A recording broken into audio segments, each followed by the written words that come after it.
what I'm going to try and do to close things off is to start back where I started, and just to try and tie this back. We've heard about crime, we've heard about violence, we've heard about morality. I'm going to try and bring it back a little bit to more everyday problems of the type that you guys are more familiar with, and to some of these issues. Before doing that, I want to talk about one of my favorite experiments, and hopefully not all of you have seen it, and if you've all seen it, at least pretend you haven't. This is an experiment by Stanley Milgram. It was an experiment on memory, and what he did was he had, so here was the experimenter sitting here, and he had one subject who was a teacher, one subject who was a learner, and this was an experiment on the impact of reinforcement, much like you might get reinforcement in Chicago probation or at the juvenile detention center. It's the impact of reinforcement on learning. So the teacher, the subject who's assigned to be teacher, is told, read this list of words, and the learner repeats the list. If they make a mistake, the teacher gives a shock, and then raises the dial a little bit and reads the list again, and reads the next list. This is the dial. This is the levels of shock that are possible. And you start from the left and you move to the right. Of course, if you face a subject that's particularly bad, you can imagine going all the way to an intense shock, an extreme intensity shock, danger, severe shock, or the XXX. In fact, the Milgram study had nothing to do with learning or teaching. There was no subject at the other end. It was a recording. It was actually a test on how far would people go. The experimental protocol was very trivial.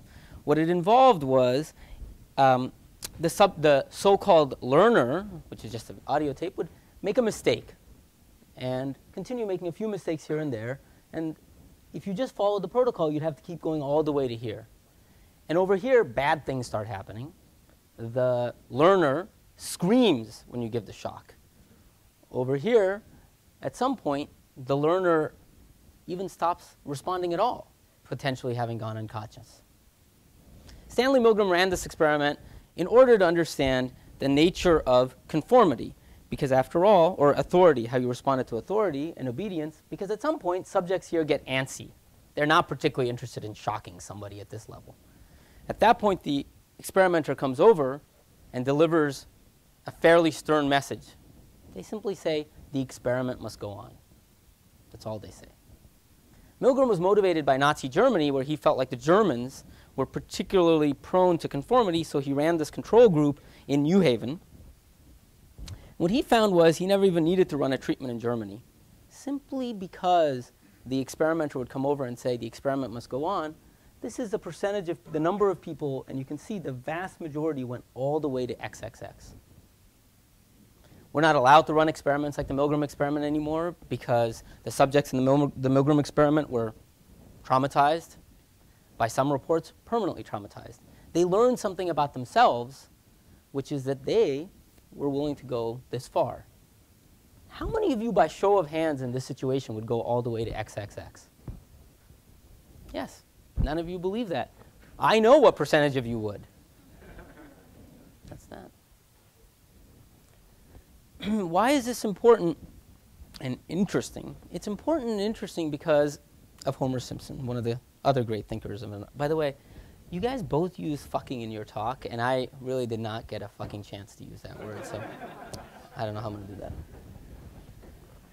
This is a reminder that we all in ourselves have, when we look at criminals in Jense's situations, we often can look at them as them. But this is a reminder that in all of us, there is this little devil, as well as the angel that we would all like to be there.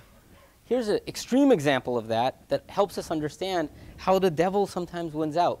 This is one of my favorite experiments. This is by Darley and Batson. You've already heard of Batson. This was conducted in a Princeton seminary and near the University of Princeton.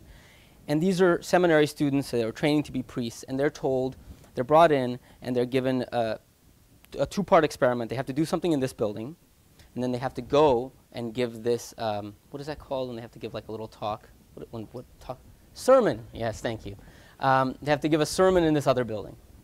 And when they have to give this sermon in this other building, on the way there, they pass an archway or a doorway, and there's somebody standing there saying, oh, I really need some help.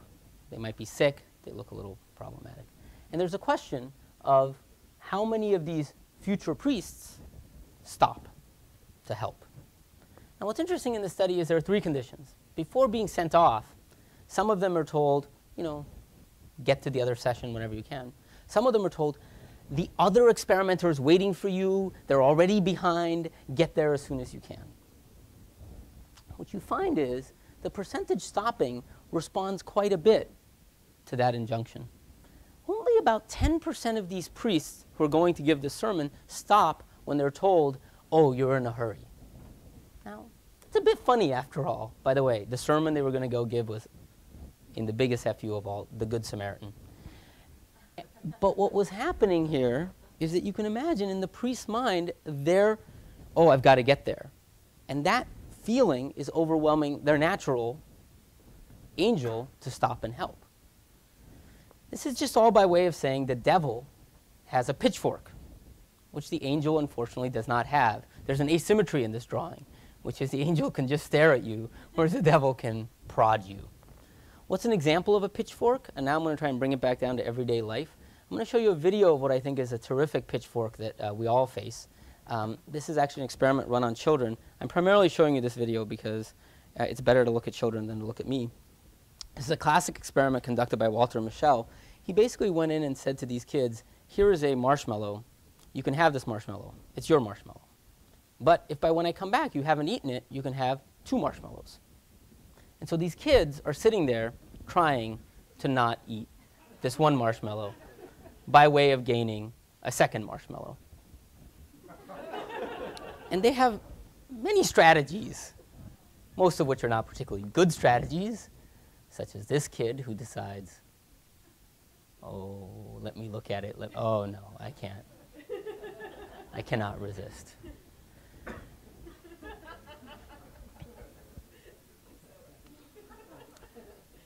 And he realizes that guilt does not taste good.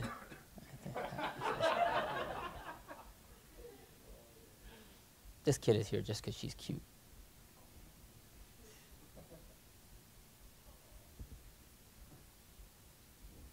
I'm going to show you one more kid who, and then we'll stop. This kid's going to be an economist. Look at that. She's calculating net present value. Now, we'll just keep moving along. I'll stop there. What's going on? What is that pitchfork? It's a pitchfork that we all recognize, which I'm going to call the marshmallow pitchfork, which is the immediate temptations we face. That little thing, that 1 marshmallow right in front of us, can really pull out some things in us that we might not want. There are other pitchforks. One of the most interesting pitchforks that I find is the wandering mind. You just don't notice certain things. What is on top of your mind is not that important. In general, the science of the mind has given us a sense that, and Josh's talk had some of this, that there is a lot of things that arm the devil. I'm going to tell you a way in which I face the devil every morning. Don't worry, this is not going to get too personal. I'm not going to lie down on a sofa. I'm going to tell you a way in which I face the devil every morning, and as a metaphor for where I think this can go from a practical point of view. So here's me. Well, it's not me, as you can see, but here's me trying to get up in the morning. I set the alarm at 6:45 because when I went to bed, I decided I'm going to write poetry at 6:45, go for a jog, maybe figure out how to get that ball from Jens. Whatever it is, I've got a lot to do before 9 a.m., so 6:45 is what I'm going to do. 6:45 comes, the alarm goes off, and that doesn't seem like such a good time to get up anymore. You know what does seem like a good time to get up at 6:45? 6:52. Luckily, there is the snooze button, and now I have hit the snooze button. At 6:52, 6:59 seems like a very good time to get up. Now, why am I telling you this? I'm telling you this because why did that alarm clock need to be designed that way? That alarm clock is inherently arming the devil with more and more pitchforks. Here's an alarm clock that is arming the angel. Okay, so this is called Clocky. It's an MIT alarm clock. And what this alarm clock does is it rolls off the side of your bed and goes into a random corner. And There are better alarm clocks. There's one, for example, as usual. I think this was designed by, you can guess which country designed this better alarm clock. It's a helicopter, and it goes up into the air, and then it beeps, and so you have to get up and jump and grab this alarm clock. So this is an interesting metaphor for what I'm calling angel technologies, by which I mean technologies that take this battle between the angel and the devil and arm up the angel. It's sort of like, I know, Stephen, you'd like non-proliferation, but this is a kind of arming up I think we need. And I think what we're starting to see in the development of various interventions are technologies that even if people aren't calling themselves angel technologies, I think they are angel technologies. I'll give an example, because Alex is here. From O-Power, I don't know where Alex is. He's probably, oh, there's Alex. Hey, Alex. This is his company. And what they do is a different kind of arming up the angel. You know, I'd love to save energy. I really would like to save energy. But as I'm walking out the door, if I notice the light off in the bathroom, oh, the light is on. I should, well, whatever. I'll do it later. So I'm admitting that about myself. I hope you're big enough people to forgive me for it. But this is a classic problem between an angel and a devil. What Alex does is he arms up the angel in the following way. People get these letters in which they're told, this is how much energy you are consuming. This is how much your neighbors are consuming, and this is how much your efficient neighbors are consuming. And of course, in this particular example, because you beat your neighbors, you got one smiley face. If you had beaten both your efficient neighbors, you would have gotten 2 smiley faces. If you hadn't, you would have gotten this thing that said more than average. You guys tried frowns, right? But people got upset with the frown. Who are you to frown at me?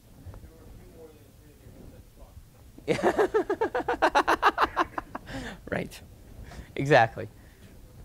What this does, the simple intervention, think about it. This is not trying to educate the angel. It's just giving you that little extra, oh, I don't want to lose on this.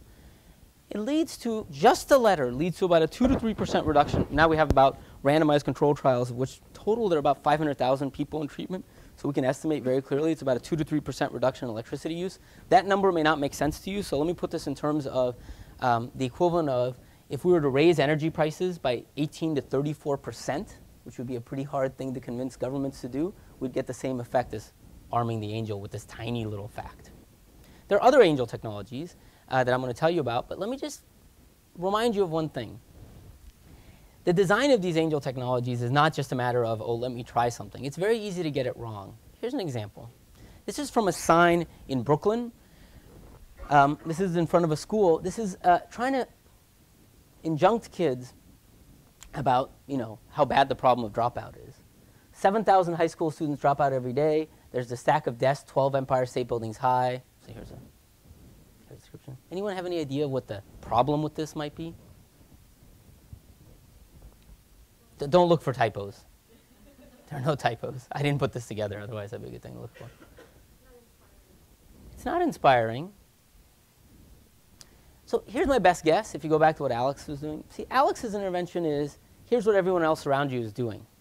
In the moment, we really do have a pull to be like others. What is this telling you to do? Go right ahead and drop out. I mean, there are a lot of people who are dropping out. In fact, it seems like the new thing to do. 7,000 kids a day are doing it. Why aren't you doing it?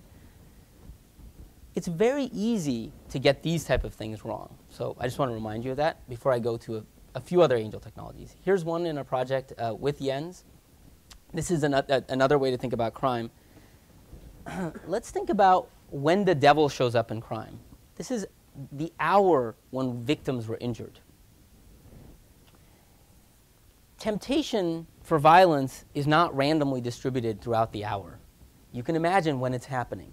It's in the wee hours of night. Well, I guess I'm showing how old I am, that 11 o'clock feels like the wee hours of night. But yes, it is the wee hours of the night. And it is on specific days. Thursday, Friday, Saturday. These are the days.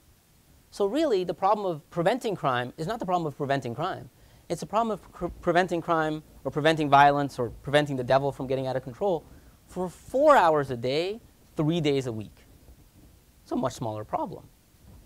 If you decide that's what you want, there are a lot of interventions you can have. One example that we're trying is the equivalent of a a GPS device, whether it's on your foot or on an iPhone. And what does this device do? It merely creates a form of house arrest for just those hours. You do whatever else you want at other periods, but just those hours, we don't want you out at those danger times. Now, how does this compare to incarceration? Well, it's much, much cheaper. It's much less stigmatizing. You do what you want the rest of the time. But we have a pretty good guess that this alone is going to have some solutions. That's just one example. I'll go to a few other examples. How much time do I have left? 5 minutes. OK. Let me go to another example. The other example I want to talk about is we talked about those teachers that didn't show up to school. This is a pretty persistent problem, I think, where the devil plays a role. We're not all as productive as we would like. We don't all work as hard as we would like. I'm talking about Jens in particular here. And I want to try and understand why that is. So here's a problem of, that we focused on from that point of view, and I'm sure you all have this in various contexts. So this is data entry workers. Okay? So I want to think of this through the technology design way of thinking about it. And so when you think about why these data entry workers aren't being productive, here's their task. Here's the data they want to enter, and they need to put it into these fields, and they move to the next row. Fairly simple task. You might look at this and you might say, oh, I can see a better way to create the data entry screen. I can think of better ways to motivate these employees to work hard. So I want to tell you a different reason why I think these workers are not working hard, which relates back to why it is that health workers may not show up at school. This is a reason well described by this clock. This is called the procrastination clock, for reasons that should be relatively obvious. And you can see this in our own data.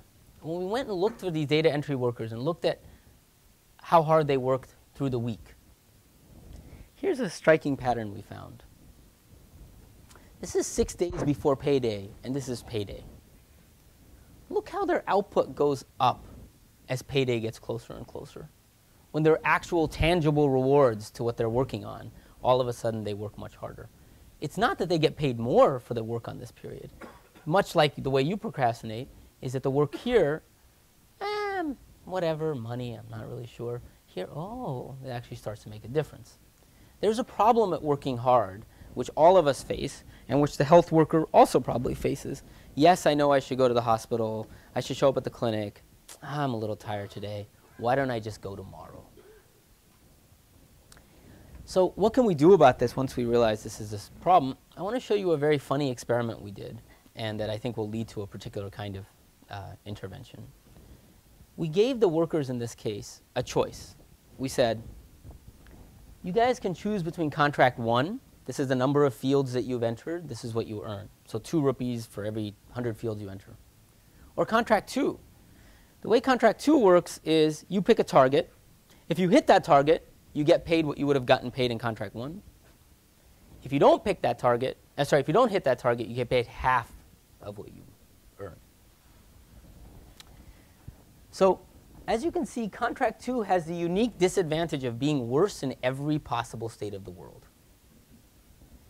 Yet when given that choice, guess what workers do? They pick contract 2. Why do you think they pick contract 2? Any ideas? It's a way to get themselves to work harder. It may make them feel good, but I'm going to show you it's even more than making themselves feel good. It's a way for them to actually get themselves off their ass and to work harder. It's a way for themselves to arm the devil, to arm the angel. This is what happened. You may be creating a psychological reward. I'm going to show you the psychological. You may be creating a psychological reward, but keep in mind, even without us doing this, they could very easily have said, today I'm going to hit 5,000 fields. The only thing we did was, on top of whatever psychological reward they might be giving themselves, we said, by the way, if you don't hit it, you're really not going to get paid this much. So they could always have created these targets on their own. What I'm going to show you is on top of the psychological reward, it actually led them to work a lot more. This was their productivity when they weren't given the ability to choose the bad contract. When they were given the ability to choose the bad contract, look how much more productive they are. So this is a form of angel technology which I think is going to be proving important.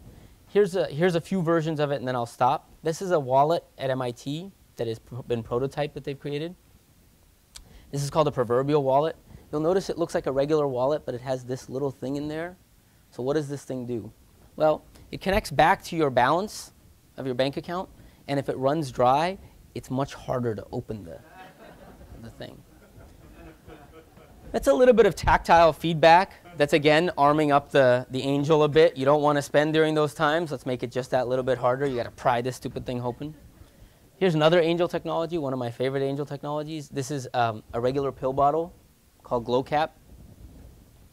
And what GlowCaps does is it solves one of the biggest public health problems in the world. In fact, I think of as the single biggest public health problem in the world.